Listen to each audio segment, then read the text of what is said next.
22 जनवरी प्राण प्रतिष्ठा से पूर्व अयोध्या में इतने बड़े बड़े चमत्कार हो रहे हैं और ये चमत्कार सभी को आश्चर्य में डाल रहे हैं। कुछ लोगों ने इसके साक्षात दर्शन किए हैं, जिन्होंने अपनी आंखों देखी। जो बताया उसे सुनकर आपके भी रोंगटे खड़े हो जाएंगे। आगे बढ़ने से पहले अगर आप एक सच्चे सनातनी हैं, प्रभु श्री राम को अपना आराध्य मानते हैं, तो इस वीडियो को लाइक करके कमेंट बॉक्स में जय श्री राम जरूर लिखें। दोस्तों, 22 जनवरी 2024 को राम राम लल्ला अयोध्या के नए भव्य मंदिर में विराजमान होंगे। इस शुभ कार्यक्रम के लिए पूरे देश में निमंत्रण बांटा जा रहा है। शहर से लेकर गांव तक, घर घर अक्षत वितरण में बच्चों से लेकर बड़े तक सहयोग कर रहे हैं। यहां तक कि महिलाएं भी घर घर जाकर अक्षत और श्री राम की अयोध्या की फोटो वितरण कर रही हैं। अयोध्या में राम मंदिर में भगवान राम लल्ला की प्राण प्रतिष्ठा कार्यक्रम की तैयारियां तेजी से की जा रही हैं। इस कार्यक्रम को बेहद भव्य बनाने के लिए कोई कसर नहीं छोड़ी जा रही। इस बीच राम मंदिर निर्माण का कार्य भी तेजी से किया जा रहा है। मंदिर निर्माण में जो लक्ष्य लिया गया था, उसमें लगभग 80% कार्य हो चुका है। 70 खंभों पर मूर्तिकार का काम चल रहा है। पिछले दिनों त्योहार की वजह से यह धीमा पड़ गया था, लेकिन अब वो भी तेज गति से पूरा हो जाएगा।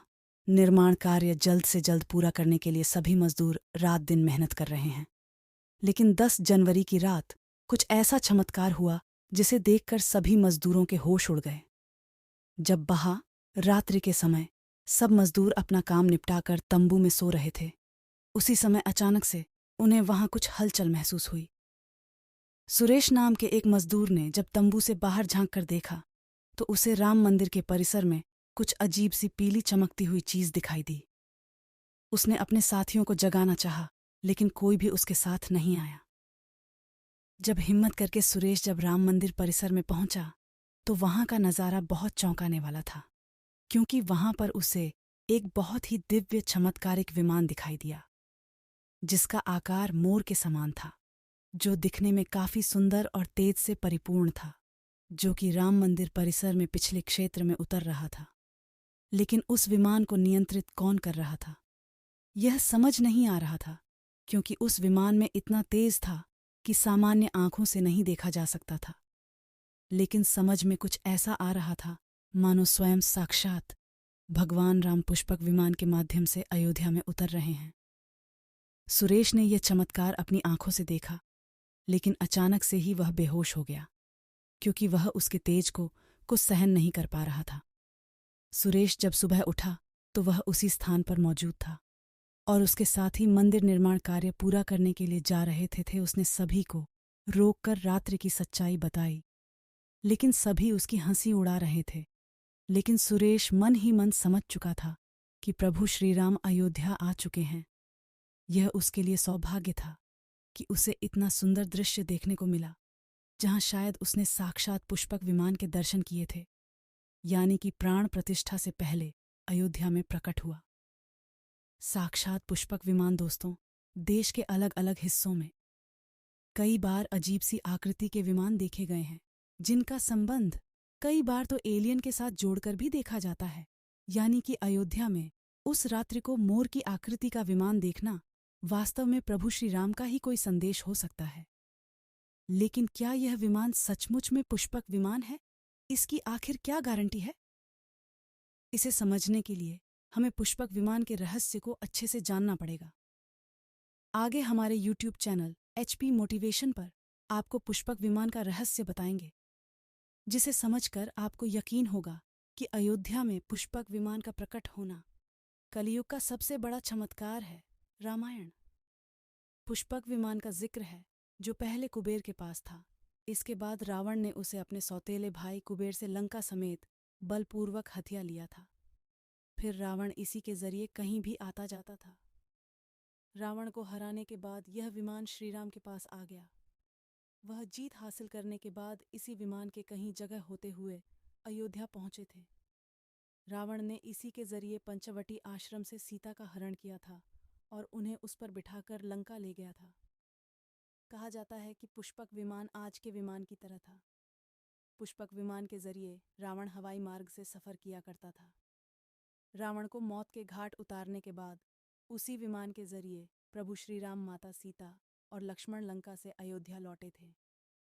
रामायण में जिस तरह से पुष्पक विमान का जिक्र मिलता है, उससे तो यही लगता है कि यह आज के हवाई जहाज की तरह था, लेकिन तकनीक के मामले में मॉडल एरोप्लेन से कहीं आगे था। रामायण के सुंदरकांड के 7वें अध्याय में पुष्पक विमान के बारे में जानकारी मिलती है। पुष्पक विमान की आकृति मोर की तरह थी। यह अग्नि और वायु ऊर्जा से उड़ान भरता था। इसकी तकनीक इतनी उत्कृष्ट थी कि इसका आकार छोटा और बड़ा किया जा सकता था। कहा जाता है कि रावण अपनी पूरी सेना को साथ लेकर इस विमान से उड़ान भर सकता था। पुष्पक विमान अपने चालक की इच्छा के अनुसार गति पकड़ता था। यह मन की गति से उड़ान भर सकता था। विमान में बैठने के लिए कई आसन बने थे।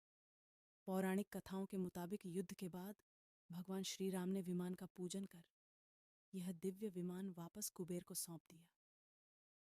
कुबेर ने पुष्पक विमान को भेंट स्वरूप प्रभु श्री राम को दे दिया, जिसके बाद इसी पुष्पक विमान से प्रभु श्री राम, माता सीता और लक्ष्मण अयोध्या पहुंचे।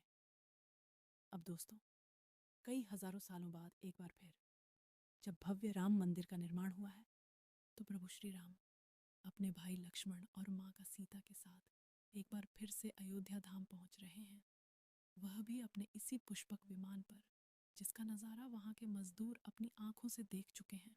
रामायण के प्रसंग में कहा गया है कि जब माता सीता का हरण करके रावण ले जा रहा था, तो रास्ते में जटायु ने अपनी चोंच से रावण को चोट पहुंचाई थी। उस समय रावण पुष्पक विमान में ही मौजूद था। इसके बाद रावण ने तलवार से जटायु को लहूलुहान कर दिया था। जटायु घायल होकर जमीन पर गिर गए। जब सीता को खोजते हुए राम पेड़ पौधे और पक्षियों से पूछते जा रहे थे, तो रास्ते में घायल जटायु से मुलाकात होती है। मरणासन्न पड़े जटायु ही राम को बताते हैं कि रावण सीता का हरण करके किस दिशा में गया है। लेकिन जब साक्षात प्रभु श्री राम पुष्पक विमान में अयोध्या आ चुके हैं, तो भला उनके परम भक्त जटायु कैसे पीछे रह सकते हैं। अयोध्या में राम की प्राण प्रतिष्ठा से पहले जनपद की सीमा में गिद्धों का झुंड दिखाई दिया है। स्थानीय लोग इसे गिद्ध रात जटायु से जोड़कर देख रहे हैं। वे इसे शुभ संकेत भी मान रहे हैं। मिल्कीपुर तहसील क्षेत्र के गांव गुड़ारोली में पिछले 10-12 दिनों से गिद्धों का झुंड वास कर रहा था। हालांकि उस गांव से गिद्ध उड़ गए हैं, लेकिन अयोध्या की सीमा में यहां-वहां दिखाई दे रही हैं। गांव वालों का कहना है कि पिछले 20 वर्षों से हम लोगों ने इलाके में गिद्ध नहीं देखे।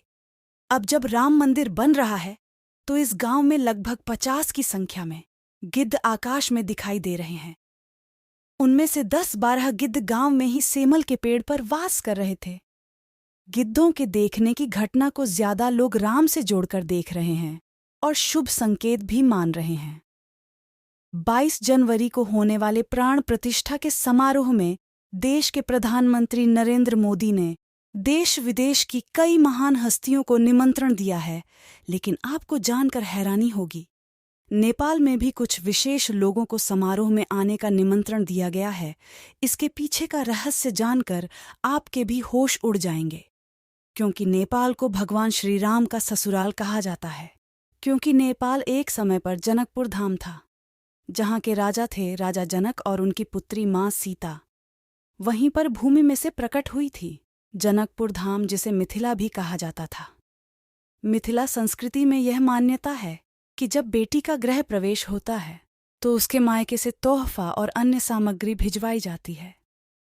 इसी परंपरा के मुताबिक जब प्रभु राम का मंदिर में गृह प्रवेश होगा, तो सीता जी की ओर नेपाल से अयोध्या उपहार आ रहे हैं, जिसे भार यात्रा का नाम दिया गया है।